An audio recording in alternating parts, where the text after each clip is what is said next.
The hubs of economic activity will shift over the coming decades. New financial centers will grow in importance.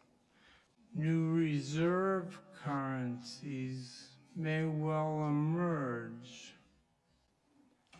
Throughout all of that, it's our duty to maintain an international monetary system stable and robust enough to facilitate economic adjustments accompanying these transitions.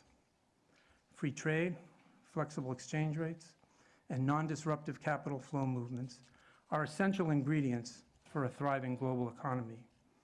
That's why the role of multilateral institutions, and including especially even the IMF, is likely to be more relevant than ever if we continue to adapt. Fortunately, our founders had the wisdom to embed in our governance the quota-based system. And I want to say a few words about this because I think it's quite important. They recognized the illusory logic of one country, one vote for an organization like ours. Over our history and on into the future, this approach allows governance to adjust to the rising prominence, interests, and responsibilities of our fast-growing members. Many international organizations don't have this built-in flexibility, and they find that some members feel they don't have the influence that they deserve. Yet the fund's governance really needs to evolve further. For that to happen, we must remain a quota-based institution, and we must reckon with the fact that our formulae have not really fully kept pace. We can't expect to retain global reach and resources and legitimacy that we need unless countries gaining in economic importance and ready to take on commensurate responsibility gain appropriately in the say they have at the IMF. Similarly, we have to continue to align our policies and our tools with these changing economic realities.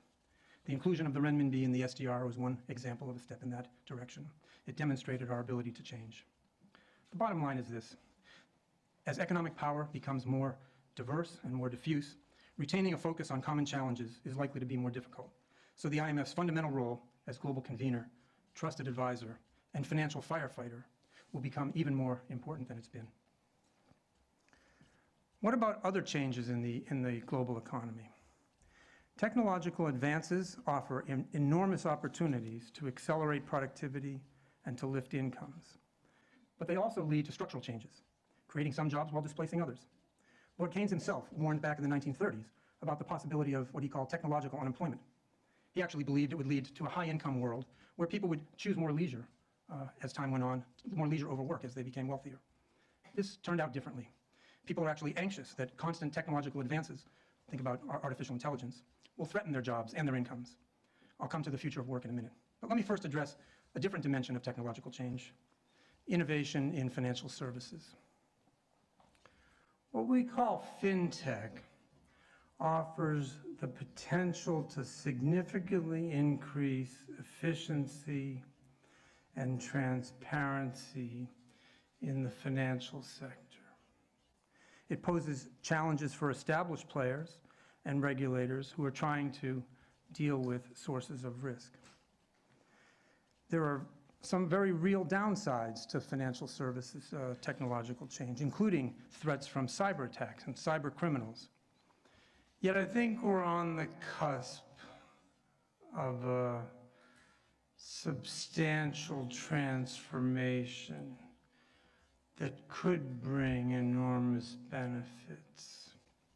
By fostering competition, we can help reorient the financial services industry closer to, we can reorient the financial services industry to better serve the real economy and to foster job creation. Look at fintech's capacity to end financial exclusion for the 1.7 billion people in developing countries who have no access to banking. Much has been said already about the impact of fintech on mobile banking in Africa, a continent that needs to create 20 million jobs a year in decades to come just to deal with its population growth. That's why, together with the World Bank, we developed the Bali FinTech Agenda, which was a framework to help our members take advantage of innovation, but also cope with the new risks that come with that. One aspect of relevance today is the nascent development of central bank digital currencies and the possible emergence of privately backed stablecoins for digital payments. This was highlighted in the recent attention that's been drawn to Facebook's and others' proposals for what they call the Libra coin. These new instruments aim to do for transactions what the internet has done for information, which is to make transactions instantaneous, secure, and nearly free. Yesterday, we published a new paper that highlights the benefits, risks, and regulatory issues that are likely to emerge in the years ahead, and others, the BIS and a number of central banks are working on this issue as well. The benefits are clear: ease of use, lower costs, and global reach. But what about the risks?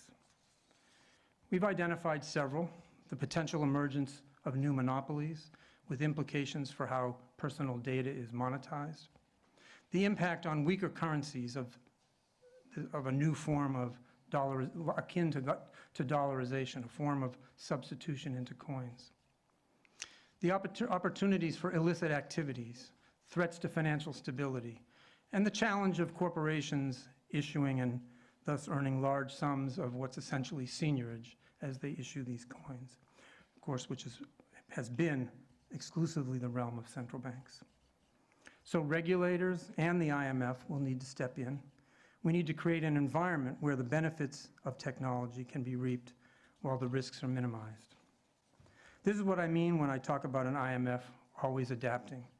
When a challenge affects our members' economic well-being, we have to be ready to serve. While we adapt to technological transformations, we can't lose sight of other pressing concerns. Our world is experiencing quite a broad range of new challenges that are contributing to a breakdown of trust and social cohesion, especially in advanced economies.